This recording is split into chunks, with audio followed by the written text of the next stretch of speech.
దొంగతనానికి వచ్చిన దొంగలు 80,000 రూపాయలను కొట్టేసి 2,00,000 రూపాయల విలువైనటువంటి బైక్‌ని అక్కడే వదిలేసి వెళ్ళిపోయిన వింత ఘటన తాజాగా మధ్యప్రదేశ్‌లో చోటు చేసుకుంది. దీంతో ఒక్కసారిగా అక్కడున్న స్థానికులందరూ కూడా నవ్వుకుంటున్నారు ఈ ఘటన చూసిన తర్వాత.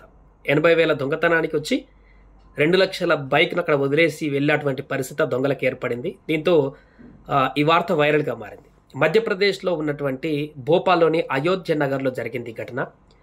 గత గురువారం నీరజ్ అనేటువంటి ఒక కిరాణా వ్యాపారి షాప్ మూసేసి రాత్రి వేళలో 10:30, 11 గంటల ఆ టైంలో కలెక్షన్ అయినటువంటి డబ్బుల్ని బ్యాగ్‌లో ప్యాక్ చేసి షాప్ క్లోజ్ చేసి బయటకు వచ్చిన సందర్భంలో ముగ్గురు వ్యక్తులు తమ బైక్ పైన వచ్చి ఆ యొక్క వ్యాపారి బ్యాగ్‌ను లాక్కునే ప్రయత్నం చేశారు. దీంతో బలంగా పట్టుకున్నాడు ఆ వ్యాపారి.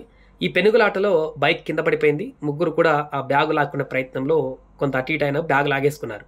ఇక అప్పటికే ఆ వ్యాపారి అరుపులు కేకలు పెట్టాడు. అది గమనించి స్థానికులు కూడా అలర్ట్ అయ్యారు. ఈ నేపథ్యంలో ఆ బైక్ స్టార్ట్ కాలేదు, దొంగలు తీసుకొచ్చిన బైక్. దీంతో పరిస్థితి అదుపు తప్పుతుందని గమనించినటువంటి ఆ దొంగలు బైక్ అక్కడే పడేసి ఇమీడియట్‌గా అక్కడి నుంచి ఉడాయించారు. అసలు స్టోరీ ఏంటంటే ఆ తర్వాత దర్యాప్తు చేపట్టిన నేపథ్యంలో ఆ బ్యాగ్‌లో 80,000 రూపాయలు ఉన్నాయని వ్యాపారి చెప్పగా, ఆ వదిలేసిన బైక్ విలువ చూస్తే 2,00,000కు పైగే ఉంది. దీంతో ఈ ఘటన పట్ల ఒక్కసారిగా అక్కడున్న వారందరూ కూడా ఆశ్చర్యాన్ని వ్యక్తం చేస్తున్నారు. నవ్వుకుంటున్నారు. దీన్ని బండి నెంబర్ ఆధారంగా కేసు కూడా నమోదు చేసి వారిని పట్టుకుంటామంటూ పోలీసులు కూడా చెప్పారు.